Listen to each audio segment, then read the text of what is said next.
তো যেটা বুঝাইতেছিলাম মেরে দোস্ত, আজকে কদর নাই। কদর যদি থাকতো তাহলে আমার এই কথা কোনোদিন বলতে হতো না। এইখানে একজনও নাই যারা কোরআন পড়তে জানে না। ডেলি একবার কোরআনকে নেয় আর একটা চুমা দিয়া রেখা দেয়। যদি বলে আপনি চুমা দিয়া রেখা দিলেন কেন, বলে আমি পড়তে জানি না, কিন্তু ভালো তো বাসতে জানি, আমি আল্লাহর কালামকে চুমা দিয়া রেখা দিলাম। বৎসরের পর বৎসর ছুঁয়া দেখে না কোরআন। দেখেন ছুঁয়া, রাগ হয়ে গেলেন? হ্যাঁ হ্যাঁ, ছুঁয়া দেখেন?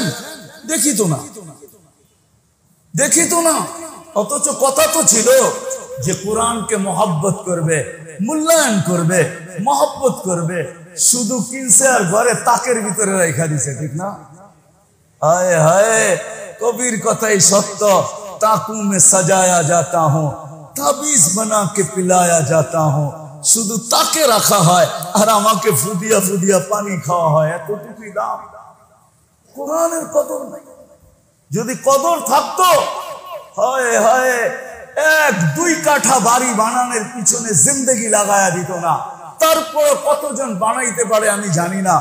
2 কাঠার উপরে বাড়ি বনে কি বনে না, কতজনের বনে আমি জানি না।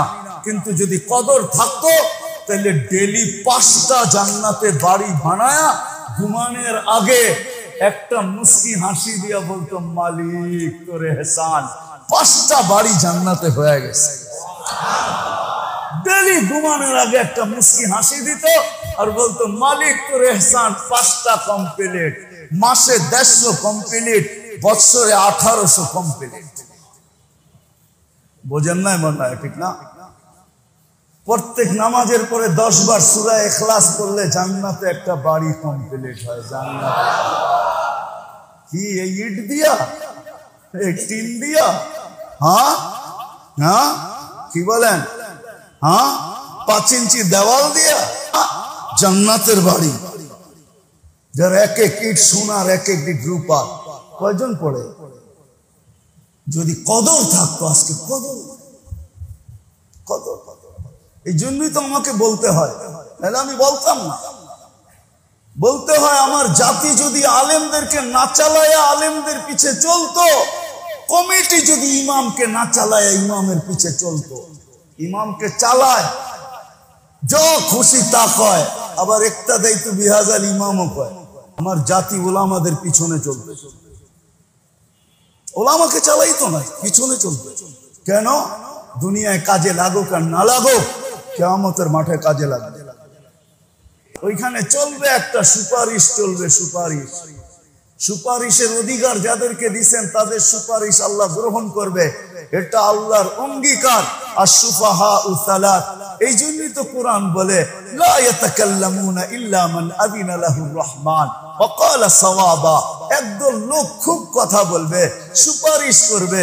এই জন্যই তো হাদিস আমাকে শিখায় কোরআন কিয়ামতের দিন সুপারিশ করবে।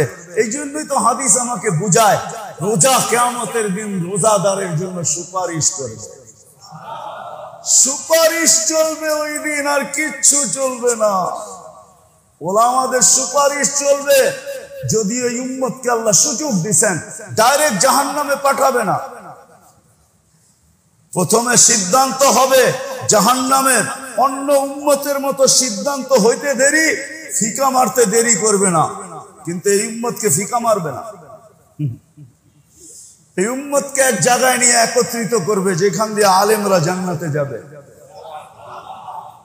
যখন আলেমরা ওইখানে পৌঁছবে, আল্লাহ সবাইকে কানে কানে বলে দিবে, যে যাকে চিনো ধরো, গেল কিন্তু।